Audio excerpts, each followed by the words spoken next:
Sorah.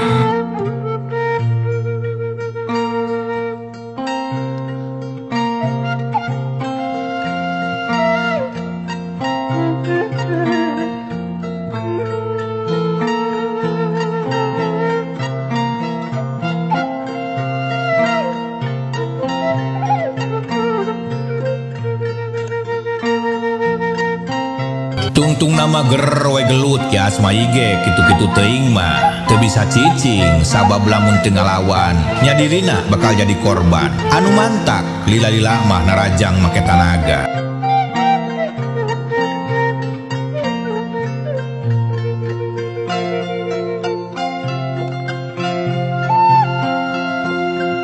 Nyatepikeun ka hiji waktu panon Ino buncelik leungeunna Ramakah ramona heuras pinuku tanaga untuna tepikeun ka kekarotnahan amarah gabrug ngarontok Ki Asmayi nyakar kana beungeutna Ki Asmayi geus taak manehna ngagilekeun awakna bari ngayunkeun peureup ka katuhu hiu kebro kana careham Ino galeong awakna limbung.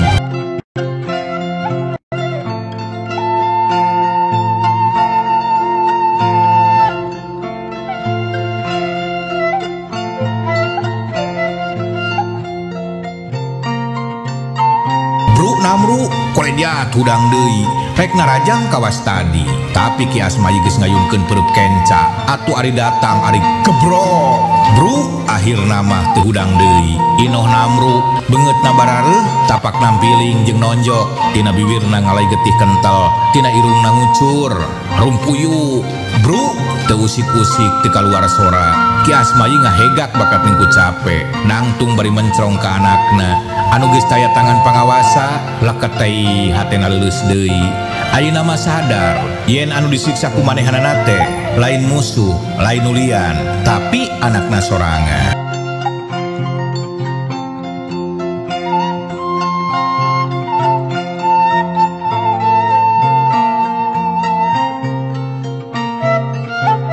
Nyai anak bapak gedeh gelis hampura bapak teh hampura kunaon atuh hidup teh bet jadi teu beunang dielingan atuh na kunaon hidup teh kunaon deuh teuing Ceki Asmayi brak deku terus ngagulang gaper anakna anu geus teu bisa eunangtung malah teu bisa usik-usik acan keur kitu kajadian kawas tadi lumangsung deui cikikik aya nu seuri peledug bijil haseup tina embun-embuna Nyi Ino ngagulung beuki loba lila-lila jeleg ngajenggelek setan siluman anu rupana pikasieuna.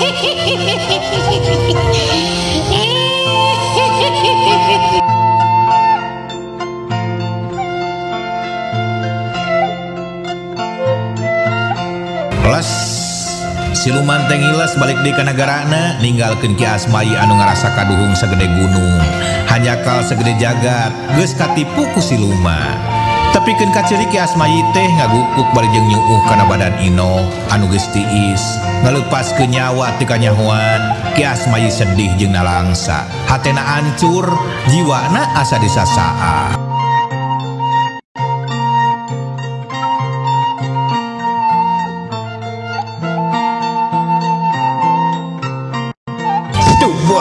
Ting, ampun Nyai, dedeh ting anak bapak. Bapak teh hampura Nyai, hampura. Bapak teh rumah saya salah. Bapak teh rumah saya kebobodotannya, kesamaran tinggal. Hampura bapak geli, hampura sekali. Bapak cekis dosa nandasa anu jadi anak. Hampura bapak Nyai, hampura sekali. Ki Asmayi ngagukuk bangun anu kanyerian. Hiuk aya angin ngagelebuk. Seah nebakana tatangkalan. Keak-keak sara koreak jeung manuk juring. Cungung sada ajag anu babaung. Manta keung jeung geueuman.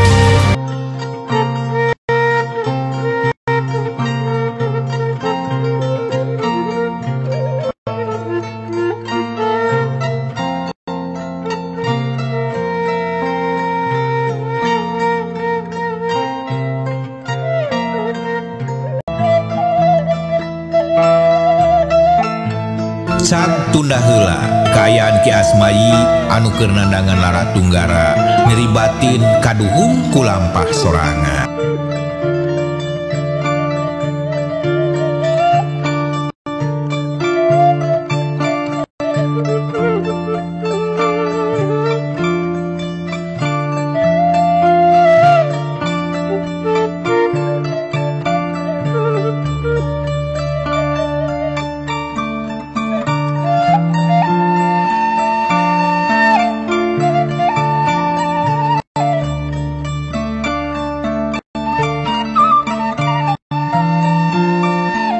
Urang caritakeun deui kaayaan di lembur Cikau. Harita teh parin keur mejeunna paciu, ngayonan wadia balad siluman anu dikerahkeun ku Ki Asmayi. Siluman datangna puluhan, kabeh galak jeung sarakti, parid nangtung di buruan. Bari metakeun elmu anu hawana panas ka siluman, atubur berkabur paheula-heula. Aya nu diantarana barali ka nagarana, ngan sameme tepi nyarimpang heula ka imah Ki Asmayi, mulangkeun ka nyerina kanu nitahna.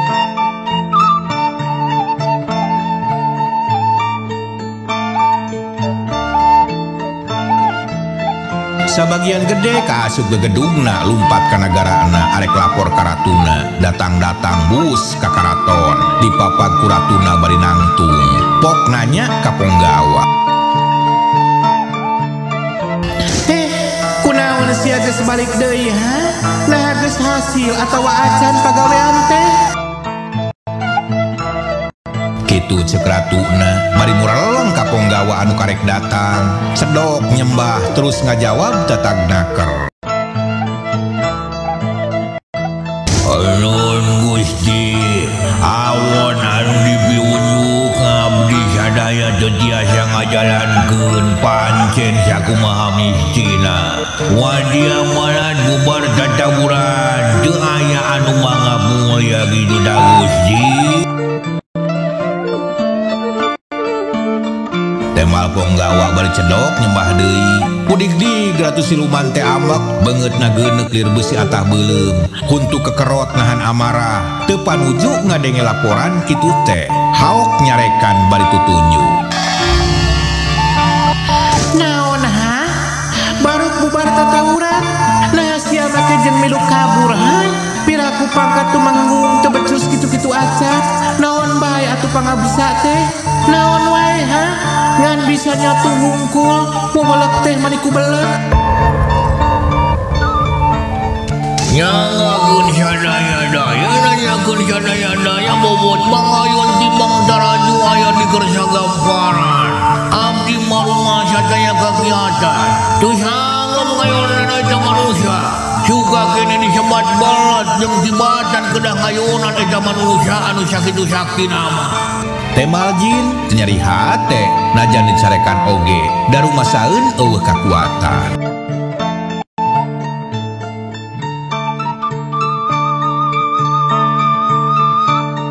Menggeus tong loba bacot. Mangga Gusti mangga leres bade wangsul yogenan.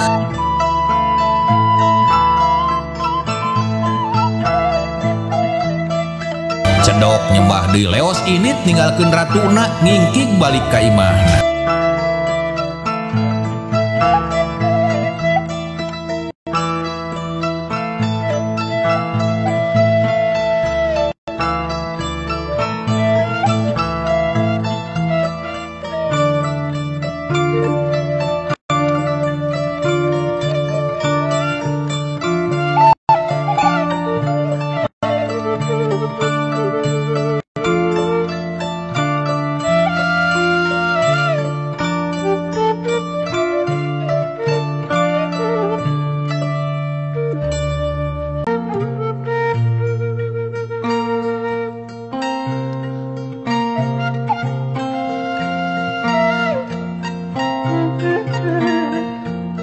kitu carana moal kagok aing mah sakabeh kakuatan anu aya di nagara aing bakal diteng-tengkeun kabeh, bakal dikirimkeun ka Cikaok mun perlu aing sorangan anu bakal indit.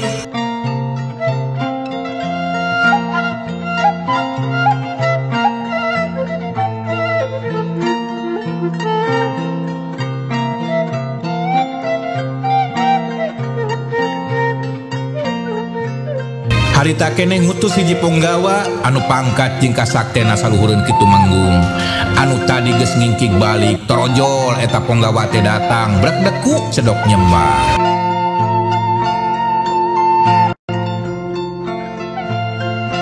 Bade aya pikir naon Gusti, Ceuk eta punggawa. Heh punggawa, pamenta si Asmai can rengse sabab dengar cadas mangih musuh anu tangguh jeung kuat. Tilu utusan geus balik deui bari mawa beja pika sebeleun eueuh anu mampu kabeh ogenan. Tah ayeuna sia anu indit cekek manusia anu ngajago teh bawa huluna ka dieu. Tiga jauh pangandika Gusti. Purmios Gusti, purmios. Bra, geramian mangka hasil mangka laksana. Cedok punggawa teh nyembah terus mari kaluar ti karaton ngabedega di buruan mapatkeun ajianana pledug jadi haseup mencar mancawura ngalayang kawas mega hiuk aya angin ngagelebug seot haseup katiup ku angin tarik dibarung ku sora anu ngaguru ditema ku sora-sora aneh anu mantak heeuh.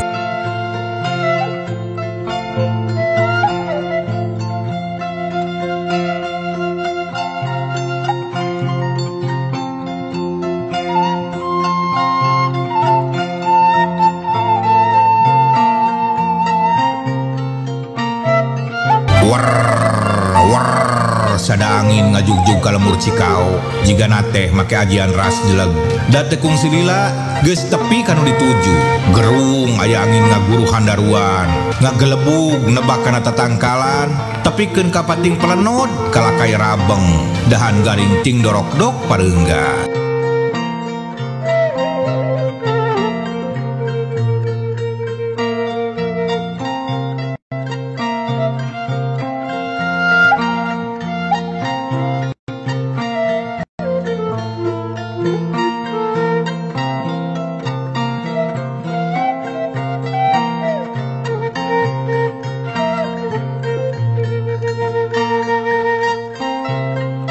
Sakakak aya nu seuri, cirihil aya nu nembalan, bet ngadadak jadi lobaan. Imah satar ditingker ku adia balan siluman, rahayat punggawa anu tadi teh.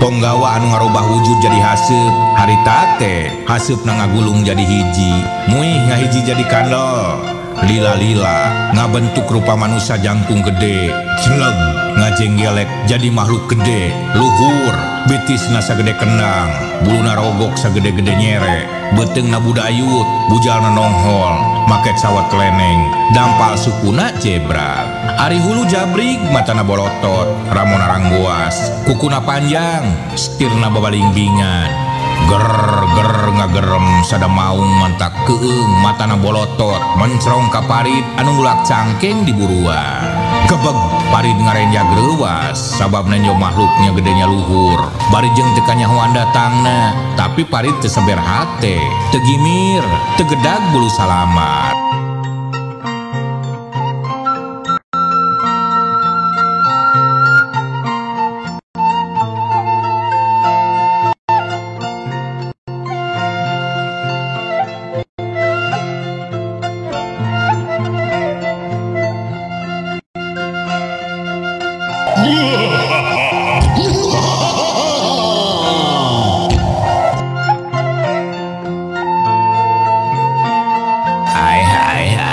Geuning datang deui bae setan teh tapi keun sia ku aing mah moal teu diladenan moal dipanglumpatkeun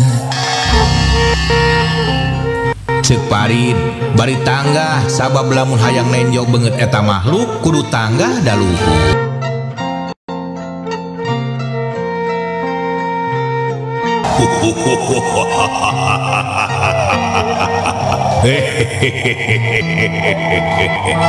Rahasia gua ngajedog di buruan wah boleh tuh batur siamat dalim rahel ari sia nyaring kene wayah kiaduh lain gurahes guratibra.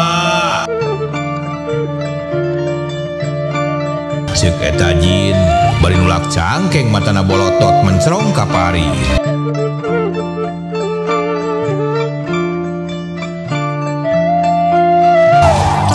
Gening ayah semah saha ngaran sia arek naon los-los ka nagara manusia lain usum lain wayah tumorojog tanpa laratan arek naon sia demplu. Parid kalah malik nanya bari tetep tagen.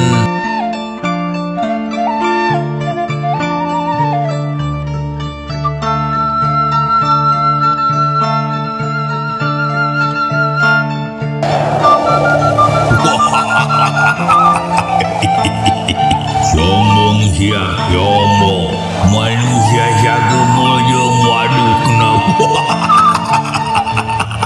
mage kudu ngumawani nangtang kang aing malik ingka montong ngagokan kang aing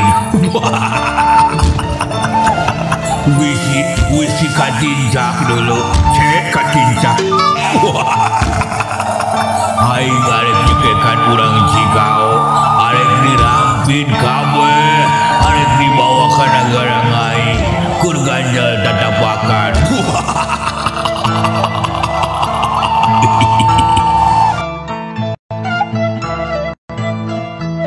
Cek eta jin beri lenggakan jika anu ngahina pisan ka Parid teh nganggap enteng dumeh awakna leutik. Sia aing geus nyaho tangtu sia teh dititah ku Ki Asmai dasar melegung sakitu awak jangkung gede teh make daek dijajah ku si Asmai mantog anggur mah ka ditu ulah daek ting dijajah ku pantar si Asmai. Cek Parid bari nunjuk ku Sirjin pudig-dig eta jin teh ngambek matana hurung huntuna kekerot sihungna anu seukeut pacatrek terus ngagerem bari jeung ngadeuketan.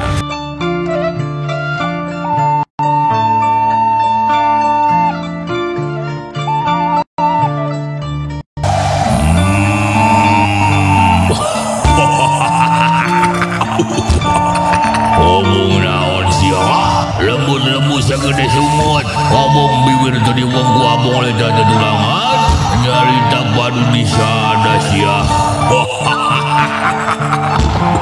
sia dia saha saha hoha hoha hoha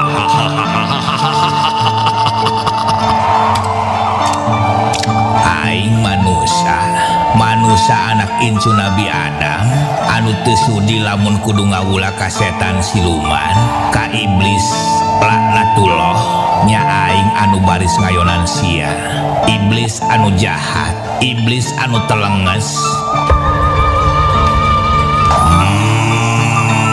Manusia buruk goreng bibir sia dia akan hata-hata kuai muarek dipais muarek dibolong kau mau lamun digoreng jahat minyak ongko Ragamang leungeun jin anu rangguas terek ngarawu awak Parid tapi Parid teu cicingeun celeng ka tukang kawas simeut bangun hampam plos leungeun jin teu meunang nanaon.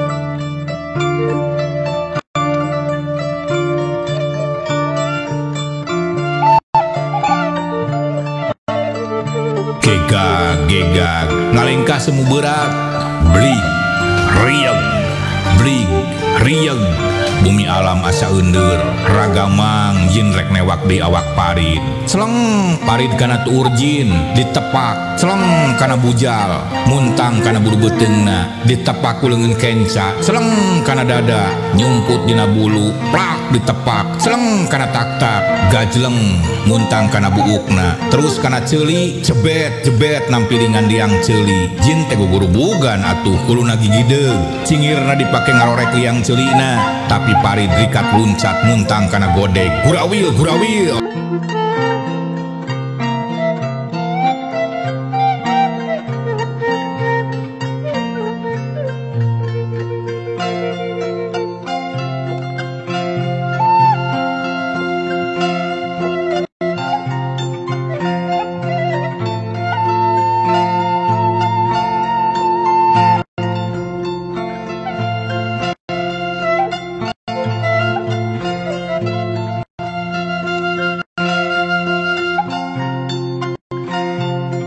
Zlok kana irung suku nojer leungeunna nonjok heherang batakna goak jin anu sakitu gedena teh ngoceak jiglag jiglag ngalengkah mundur borobot pager katincak amuradul.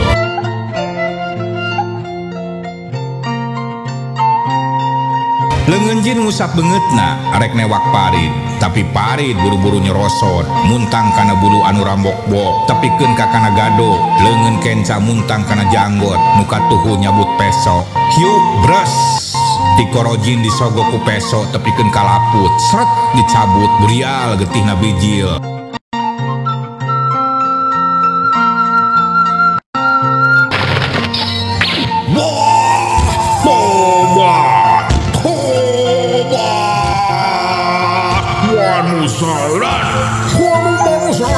Manusia edan anu tobat.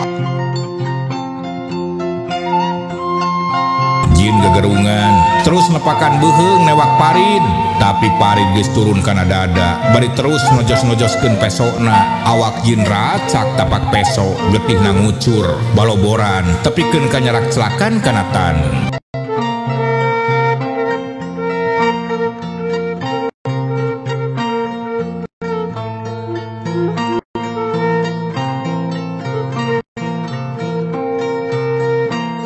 Jin abrug-abrugan sakujur badana karasa perih campur panas semu ateul terus gigi bring celeng parid ka celengkeun gurawil kana tangkal nangka jerut kana taneuh napas ngahegak panoneran cingeus bisi jin narajang deui.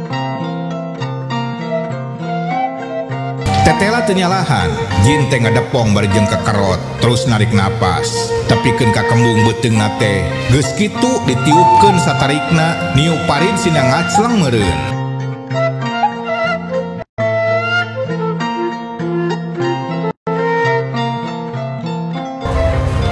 Tapi parid geus ngarti kana niat jin buru-buru ngadepong muntang kana tangkal kalapa tekung silila gerung datang angin anu kacida tarikna tatangkalan merenod pletok aya nu potong kubrag dahan anu gomplok ku daun teh murag borobot tangkal kalapa potong bruk rubuh kalapana plak plikbuk marurag ngan eueuh anu ninggang ka parid mah da ngalayang katiup angin jin.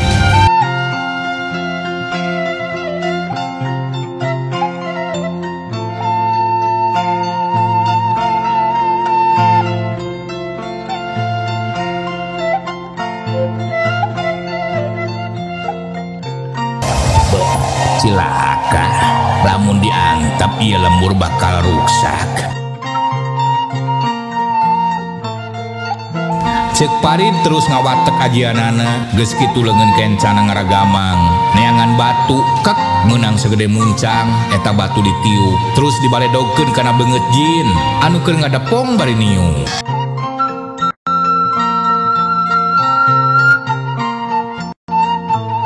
Kalayang blus fokus kana liang irungna pareng keur ngarenghap narik napas atuh langsung kasedot ka jero beteungna geus di jero beteungna karasa panas angen asa ngagolak beteung ngabrak-bak kawas digodog korejat jin teh cengkat terus ngusapan beteung bari jeung muringis nahan ka nyeri terus gagaro bari adu-aduhan sorana gandeng mantak katorekan jin gulang-guling gagalayahan dina taneuh tatangkalan rebah bari jeung ngusapan beteung anu buyak-yak ngagedean kawas kemerkaan.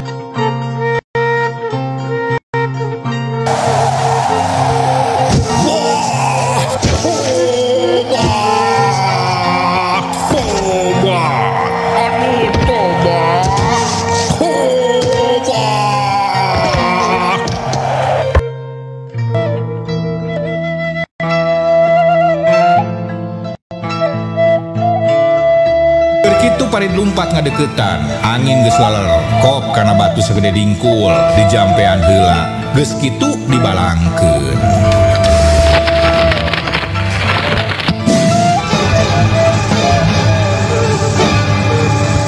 keuna kana huluna blum kuat jin teh ngoceak adu-aduhan sorana mantak eur handaruan gerung-gerung jin teh malurung kasaktena teu mahi keur ngayonan kabisa parid teh jin gegerungan gogorowokan nyalekan ka parid tapi parid tegedag bulu salamar malah mah terus ngayonan jin sina kabur ka nagarana.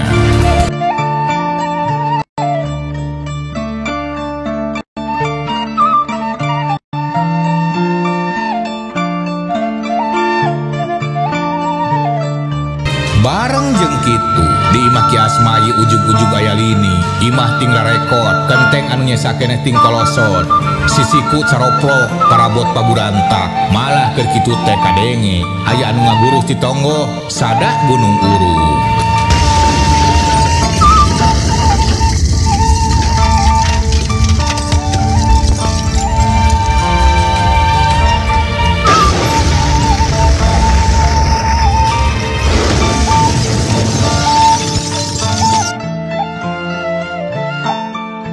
Gebeg Haji Barkum teh ngarenjak bakat ning kurewas mangkaning eueuh batur pakumaha Ki Asmayi eueuh da keur ngudak ian jeung inoh teh anu turun ti imahna Bu Haji ngalelempreh teu bisa hudang teu bisa ngomong ti corona asa aya nyekek.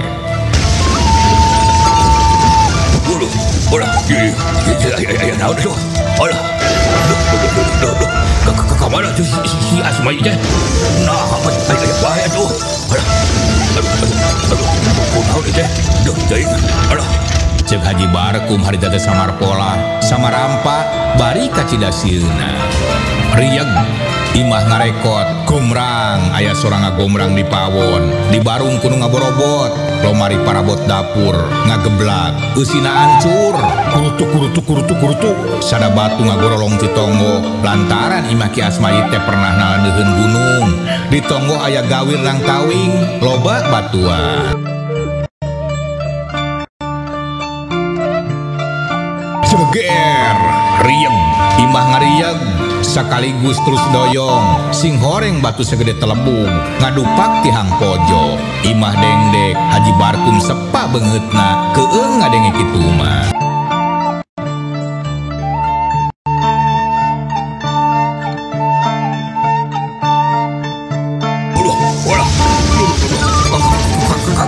Kayak kieu mah yo aing teh kudu nyingkah mau teuing katinggang ku imah teuing bet siana aya gunung deui nah teuing aya wae itu aduh wah teuing aduh.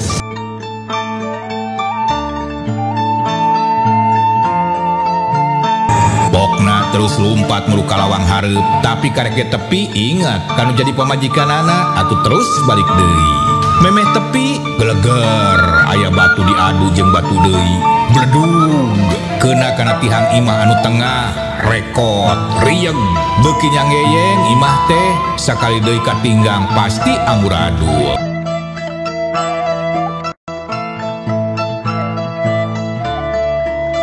bebeg Haji Barkum arenya geus teu pura rasaan gabruk ka pamajikanana dirontok terus dipanggul sabenang-benang dapon kabawa we nyapuguh Bu Haji anu keur boga kanyeri teh manibun celik nahan kanyeri terus marurung adu-aduhan tikoro asa pepes dipake marurung mani nyeri.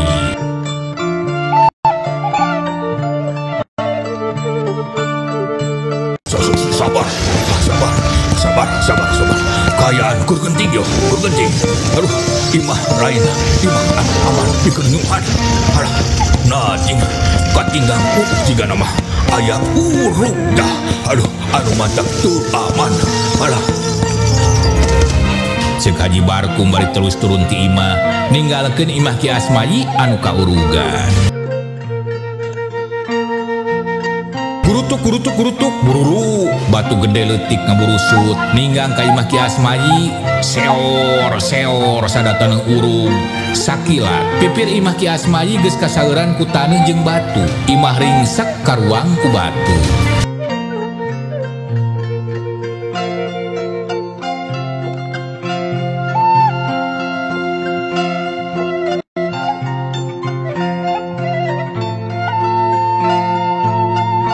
Ki Asmayi mah teu kanyahoan dacan aya balik deui kadinya sedengkeun Haji Barkum lempang gancang ceuk rarasaan mah lumpat teh tarik tapi tepikeun ka ngahegak padahal mah nyengklak we di dinya keneh ukur maju satapak datu urna kalah heuleus.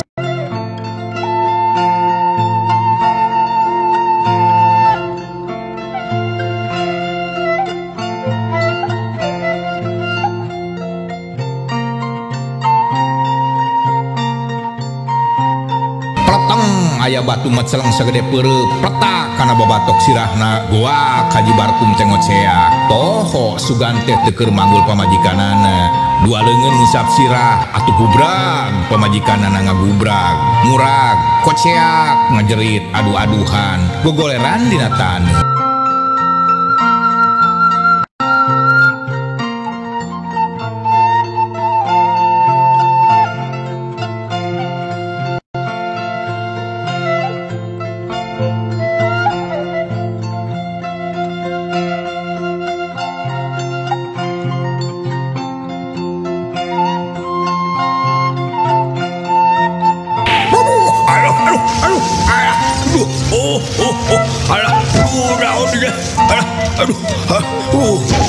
Astaga, kunaon mari ibu nak, kunaon, dia teh kunaon dia, aduh, iya, kami kudu nyari yo, bancur huta, segede nok mereka, aduh, yo, boy, Ceuk Haji Barkum bari dongko maksudna mah arek mangku pamajikanana tapi pletuk aya deui batu sagede cengkir kana tonggong atuh tepikeun ka ngaju laut awak Haji Barkum teh tonggongna dengklang bakat ningku nyeri.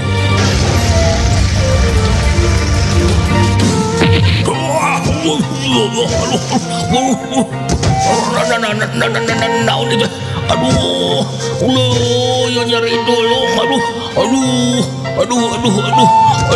alah, tolong, alah, nyeri, alah, ayah baik tuh, nading, itu nasib deh, ayah baik, imah jaga musibahan, tuh si Asmayi deh, aduh, alah, dia semua ngap kena dadek,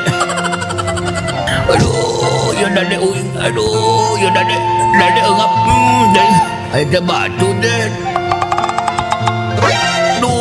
yang suka jalan batu tuh, aduh.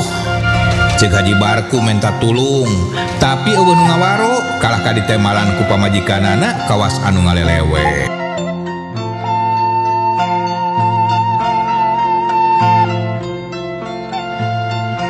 Tulung, alah, tulung. Cenah atuh culingak Haji Barkum teh pok nyerekan ke pamajikanana. Tulung naon? Cicing. Tulung 70 lah 7 mulut dah koma setengah. Aduh, bubuh kami nyeri aduh. Alah, sekolah kah ngalelewean. Sabar dulu. kami nyeri deh. Alah deing. Bari ngusapan tonggongna, tapi anu nyeri nama teu kacabak dah hese. Kang Haji, nah bet kalah kanyarekaan. Ieu ti koromani asa pegat. Kunaon ieu teh Kang Haji? Hayu urang balik. Kuring mah teu betah di dieu. Hayang balik, hayang balik. Cek Bu Haji sabaraha kali ngajak balik, sorana serak pikawatir.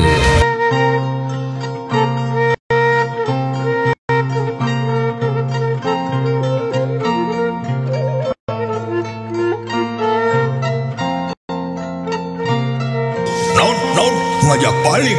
Waduh, boro-boro balik dulu. Alah, kami mah nyari sirah. Mengis, tong malulung. Aduh, ganeng. Hayu ulang nyingkah we di dia. Alah, tuh, imah tuh. Alah, imah si Asmai tuh. Mani ngarampeyak. Alah, untung urang teu di jero. Malah urang jadi rampeyak. Lamun urang di jero. Alah, ibuna. Aduh, toy. Ampun ieu mah. Katingang urug. Eta teh ieu mah ki Asmai teh bisa hayang apal mah. Tadi urugna teh lain baheula ibuna lain. Tadi ieu mah ki Asmai teh ibuna lain imah batur lain. Yang nyari teh kapetel batu yo. Ya kana tarang ya kana tonggong teh.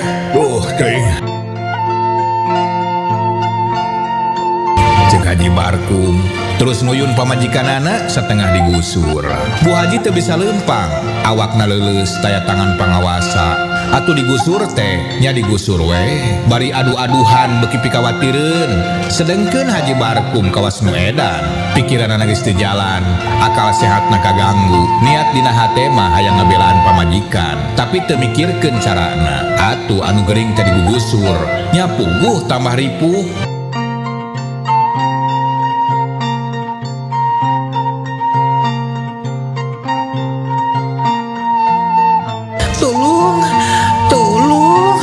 Ampun Kang Haji, ampun ya ulah digusur kieu Kang Haji. Nah kala nyiksa ka kuring, Kang Haji eureun, ulah digusur kieu ya. Aduh. Ganeng we atuh, ganeng deui ganeng. Cicing atuh cicing.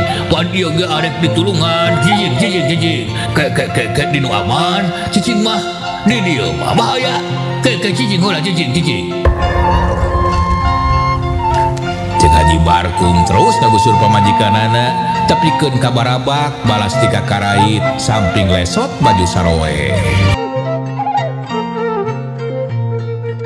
Lila-lila Haji Barkum ge capek, sukuna leuleus kudu bruk namru ngarahu bari diuk. Teu malire ka pamajikanana anu geus ngalempreh teu usik-usik. Bareng jeung kitu, sora anu ngaguruh ge eureun. Urug geus lekasan, imah ki Asmai ngan tembong saeutik. Lolobana mah geus karuang ku taneuh, anu campur ku taneuh jeung batu.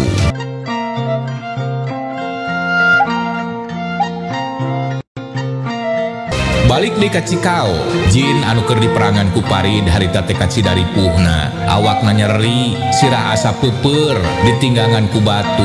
Lila-lila teu aya tanaga, ngajoprak di buruan, ngabugigag alahbatan munding kabiri. Ari Parid kurang puas, terus ngadeuketan huluna, peso dicekal ku dua leungeunna, teu anta parah deui. Hiuk, bres kana mata jin, duanana ditojo sakaligus. Srek dicabut deui, burial getihna bijil. Kociak jin teh ngajerit.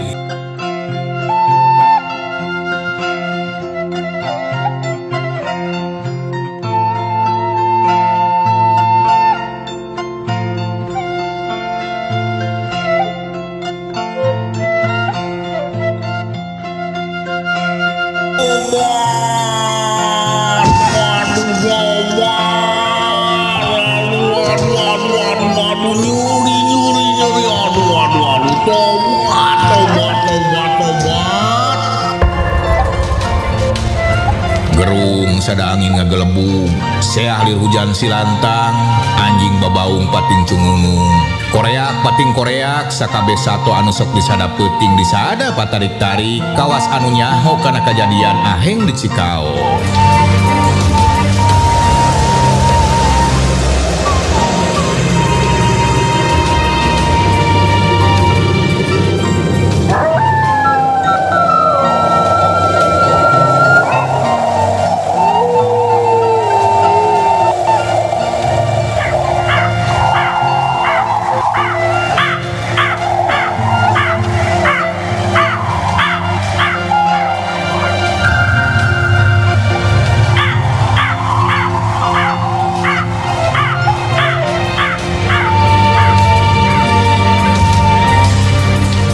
Lila-lila jin anu jejeritan teh sorana robah bet sada jelema anu kacida pikawatireunana parid ngajantang gigireun jin dipencrong salila-lila diawaskeun keur kukulihatanana nahan ka nyeri tapi aneh teu kanyahoan ujug-ujug geles teuing ka mana balikna jin anu sakitu ngabugi gagna teh leungit tanpa lebih ilang tanpa karana diburuan eueuhna naon. Sok hanya kalpisan waktosna anu parantos tenyekapan rupina dina acara dongeng Sunda jejer carios ngadu telu karangan Kileksan dicekapkeun dugikeun ka diheula.